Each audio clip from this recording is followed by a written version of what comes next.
are pursuing the issue of John Podesta, the Podesta Group, Anthony Podesta, the big-time lobbyist whose firm essentially went out of business after he was tied to Paul Manafort's clients in the Ukraine that were allegedly connected to Russia and all of that.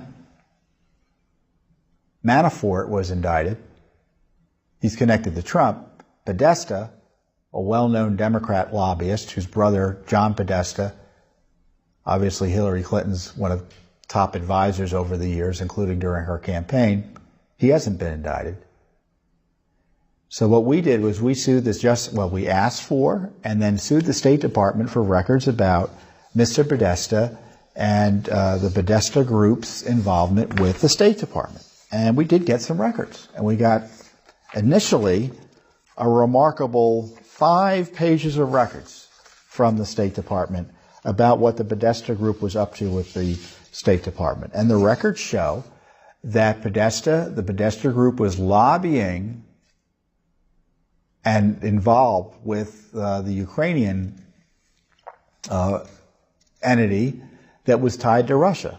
It's called Party of the Republics, which was the Ukrainian political party that was really a Russia front. And they were representing them, the Party of the Regions. The March 2013 email shows that U.S. Foreign Service Officer John Teft, who would later go on to become U.S. Ambassador to Russia in 2014, they're writing about the Podesta Group, which they quote, is representing the Party of the Regions. So what happened is both Manafort and the Podesta Group, after the fact, had to file Foreign Agent Registration Act forms disclosing or reporting their lobbying activities for groups like the Party of the Regions and some other fronts associated with Ukraine. Only Manafort was indicted for not filing those forms properly and on time when he should have. The Podesta Group, again, this mega Democrat lobbying firm, was not indicted, nor was Mr. Podesta himself. And the other document shows that Anthony Podesta's brother, John Podesta, while he was, again, working at the Obama White House at the time in 2013, was helping lobby the State Department on behalf of his brother's firm and his brother's firm's client. So Anthony Podesta's Podesta Group represented the governor of Puerto Rico, who was trying to get Lufthansa and JetBlue to put some facilities, I guess, in Puerto Rico. They were competing with Mexico. And so the State Department documents show that the State Department was aware that John Podesta's brother was lobbying and representing the Puerto Rican government here, or at least the governor. And so the documents show that John Podesta is getting emails back and forth and agreeing to get some information and be there to help and talking for his brother in this lobbying effort. Now, I guess in theory, we want Lufthansa and JetBlue to invest in Puerto Rico rather than Mexico. We obviously want them to be doing business in the United States. And in fact, Puerto Rico was selected by those two airlines for the facility, the maintenance facility, in 2014. But the documents show that John Podesta was involved with his brother's lobbying firm, which raises questions about what other involvements he had with his brother's lobbying firm. And he was involved with doing work for the firm and advocating on the firm's behalf and the firm's interests while he was at the White House. Now, compare and contrast that to how the Mueller operation is handling the Trump team.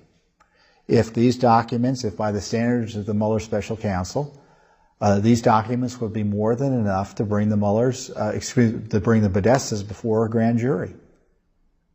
And these emails are a stark reminder that Mr. Mueller is only interested in alleged foreign ties of Donald Trump. And any alleged foreign ties with Russia Russia-connected foreign entities in Ukraine or whatever, if it involves the Hillary Clinton gang, the Podesta group, that crowd, zero interest. Not only is Mueller not interested in it, but evidently this Justice Department isn't interested in it. Unless they're doing secret investigations we don't know about.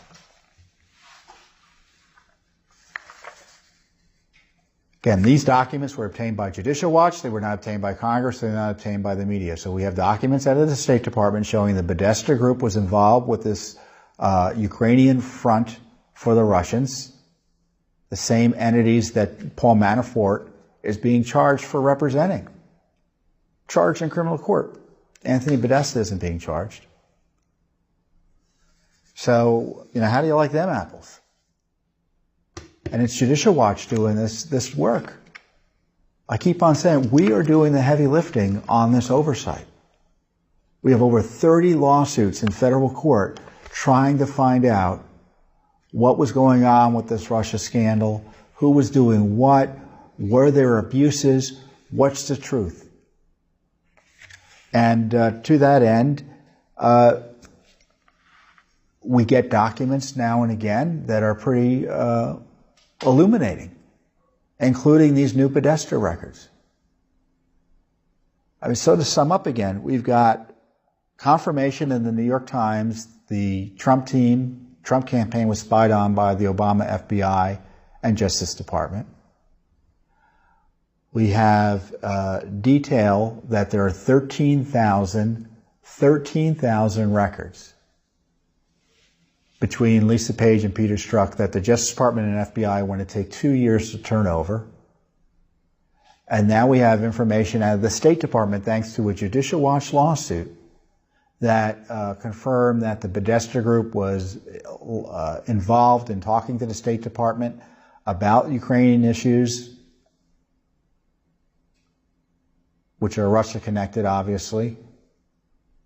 Certainly Russia-connected enough to get Manafort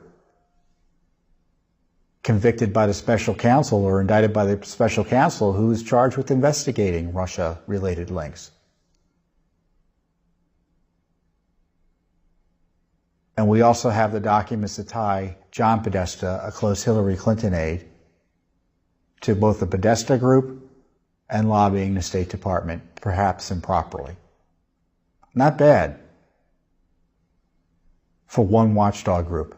Imagine if Congress spent as much time doing oversight as Judicial Watch does in pursuing these FOIA litigations and such.